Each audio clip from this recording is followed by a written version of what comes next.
Dalam rapat terbatas evaluasi PSBB hari Selasa, Presiden Joko Widodo meminta penerapan pembatasan sosial berskala besar di sejumlah daerah dievaluasi. Evaluasi perlu dilakukan karena terdapat daerah yang penerapan PSBB-nya belum efektif memutus mata rantai penyebaran COVID-19.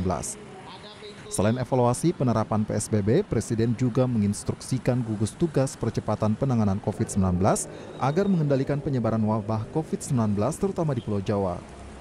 Sekitar 70% kasus positif virus corona baru dan 82% angka kematian akibat COVID-19 tercatat terdapat di Pulau Jawa.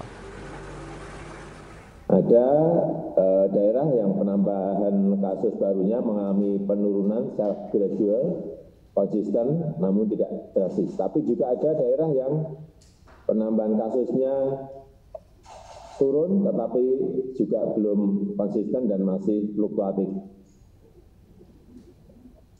Juga ada daerah yang penambahan kasusnya tidak mengalami perubahan seperti sebelum PSBB. Ini juga hal-hal seperti ini perlu digarisbawahi. Ada apa? Kenapa? Untuk itu saya minta gugus tugas untuk memastikan pengendalian COVID di 5 provinsi Pulau Jawa ini betul-betul dilakukan secara efektif. Terutama dalam waktu 2 minggu ke depan ini. Kesempatan kita mungkin sampai Lebaran itu harus betul-betul kita gunakan. Di sisi lain, pemerintah menimbang pentingnya perekonomian nasional agar terus bergulir. Sejak pekan lalu, pemerintah telah melonggarkan operasi moda transportasi umum secara terbatas, disertai dengan penerapan protokol kesehatan. Pemerintah juga tengah menyiapkan langkah agar masyarakat kelompok usia di bawah 45 tahun bisa kembali bekerja di masa pandemi guna mengurangi potensi pemutusan hubungan kerja akibat krisis. Kelompok muda usia di bawah 45 tahun, mereka adalah secara fisik sehat, mereka punya mobilitas yang tinggi, dan rata-rata kalau mereka terpapar, mereka belum tentu sakit. Mereka tidak ada gejala. Nah, kelompok ini tentunya kita berikan ruang untuk bisa beraktivitas lebih banyak lagi, sehingga potensi terpapar karena PHK akan bisa kita kurangi.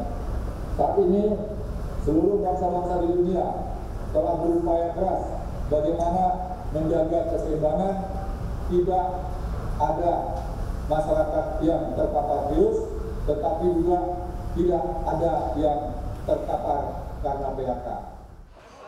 Skenario membuka peluang warga usia di bawah 45 tahun untuk kembali bekerja di masa pandemi COVID-19 mengundang kritik. Dosen senior di University of Derby, Inggris, sekaligus pengurus Ikatan Ahli Kesehatan Masyarakat Indonesia, Dono Widiatmoko menilai melonggarkan warga usia di bawah 45 tahun untuk kembali bekerja justru berpotensi menyebarkan COVID-19 kepada warga yang masuk kelompok rentan.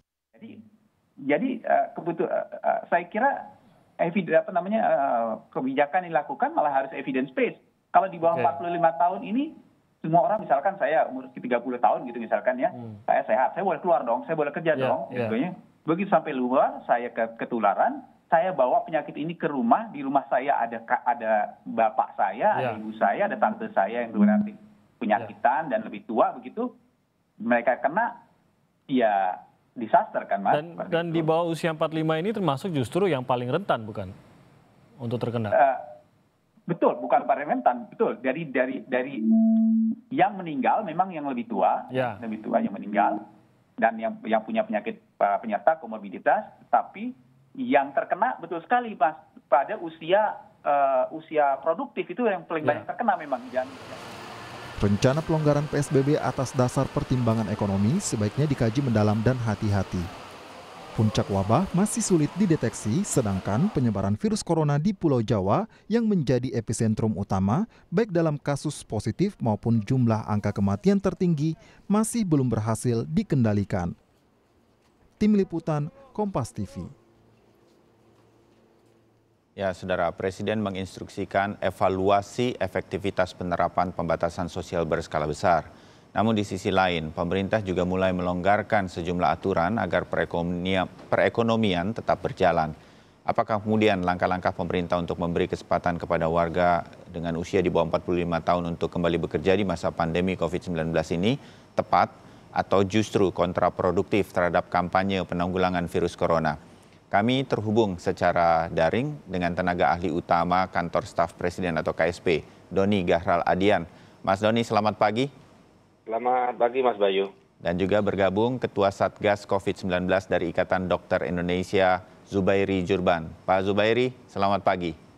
Selamat pagi, Mas Bayu. Ya, Pak Zubairi, Anda termasuk yang mana? Dengan saya menyebut ada dua lah kebijakan pemerintah yang belakangan ini kemudian izinkan saya menempatkan diri sebagai masyarakat seperti menabrak upaya kita untuk menekan penyebaran COVID-19 lewat PSBB di beberapa provinsi. Moda transportasi, Prof. Zubair, sudah dibolehkan, tapi harus bawa surat tugas dan lain-lain lah, agak ketat begitu. Tetapi udara, laut, darat sudah mulai dibuka lagi. Dan kemudian kemarin gugus tugas juga Doni Monardo mengatakan sudah akan diperbolehkan ini 45 tahun ke bawah sudah mulai bekerja lagi. Anda melihatnya ini seperti apa, Prof. Zubair? Iya, sebetulnya semua negara, semua rakyat juga inginnya cepat selesai masalah COVID-19 ini. Namun kalau terburu-buru, saya khawatir konsekuensinya berat. Jadi kalau misalnya sekarang ini kita evaluasi dulu, rasanya PSBB-nya belum terlalu optimal. Saya dari mulai awal wabah sampai hari ini kalau ke rumah sakit dari arah Tebet ke rumah sakit Cipto maupun rumah sakit di daerah Keramat, itu belum pernah dihentikan untuk ditanya pada urusan apa pergi keluar rumah atau kenyataannya di jalan masih banyak sekali mobil dan di pasar masih banyak orang. Itu yang saya mohon untuk didisiplinkan. Kemudian kita baru dengar masalah penutupan McD di Sarinah yang ternyata dihadiri banyak sekali orang dan tidak bisa segera dibubarkan. Jadi menurut saya bahwa akan dikendorkan itu harus sesuai dengan penilaian dari pemerintah apakah kita sudah lewat peak-nya belum. Jadi monggo saja mulai dikendorkan kalau peak sudah kita lewati. Artinya peningkatan jumlah kasus yang positif sudah mulai berkurang dan sudah kurvanya melandai dan angka kematian turun drastis. Oke, menurut IDI sudah sampai peak-nya apa yang kemudian kita lihat sebagai pandemi virus corona? Belum.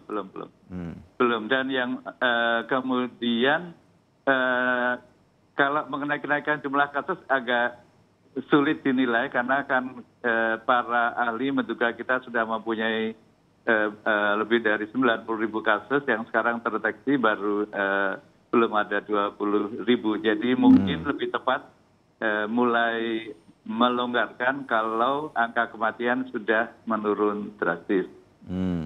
Oke, jadi sekarang belum menurut IDI ya, Prof. Zubair? Belum, lagi-lagi kita juga harus belajar dari negara lain. Hati-hati nanti kalau muncul second wave itu yang dikhawatirkan. Seperti ya katakanlah di Singapura yang tadinya sudah dipuji banyak negara, ternyata mendadak kasusnya meningkat tinggi sehingga saat ini Singapura menempati posisi paling banyak di Asia Tenggara dengan penduduk yang kurang dari 7 juta. Ya, baik. Mas Doni, dengan apa yang kemudian kita rasakan sebagai masyarakat begitu ya, jujur saja kita tinggal di Jakarta dan sekitarnya begitu melihat ini Jakarta seperti tidak ada penerapan PSBB begitu. Prof. Zubair mengatakan checkpoint adalah di beberapa titik, tetapi itu juga kita mudah sekali lewatnya. Nggak juga kita kemudian diminta untuk membuka kaca kok. Nah, hal semacam ini masih terus terjadi. Nah, apa yang dimaksud oleh Presiden untuk diminta dievaluasi? Apakah dievaluasi efektif atau tidaknya? Atau jangan-jangan kalau memang tidak dianggap efektif ya sudah dilepaskan saja? Mungkin itu yang dimaksud atau seperti apa, Mas Doni, sebetulnya keinginan dari Presiden? Baik, Mas Bayu. Jadi evaluasi terhadap PSBB itu tidak dimaksudkan untuk kemudian menghapuskan PSBB. Justru ya evaluasi itu ya untuk melihat apa yang kurang di lapangan, ya apa yang bisa diperbaiki sehingga PSBB justru ingin diperketat, ya ingin perkuat lagi sehingga yang tadi disampaikan Pak Zubairi, kita bisa segera melewati peak dan melandai. Dan saat itulah baru kita berbicara soal pelonggaran. Fase-fase yang harus kita lalui kalau kita mau melonggarkan PSBB. Tapi saat ini yang menjadi konsentrasi adalah bagaimana melandaikan kurva itu segera mungkin dengan cara apapun seperti instruksi Presiden. Ya, jadi sebelum kita bicara mengenai PSBB yang lebih ketat, ya bicara pelonggaran itu saya kira sesuatu yang masih sifatnya wacana. Meskipun ada kemarin sempat sinyalemen statement dari Ketua Gugus Tugas soal usia di bawah 45 tahun untuk beraktivitas kembali. Patut dicatat bahwa mereka yang diperbolehkan beraktivitas itu adalah ya mereka yang memang di sektor-sektor yang diperbolehkan.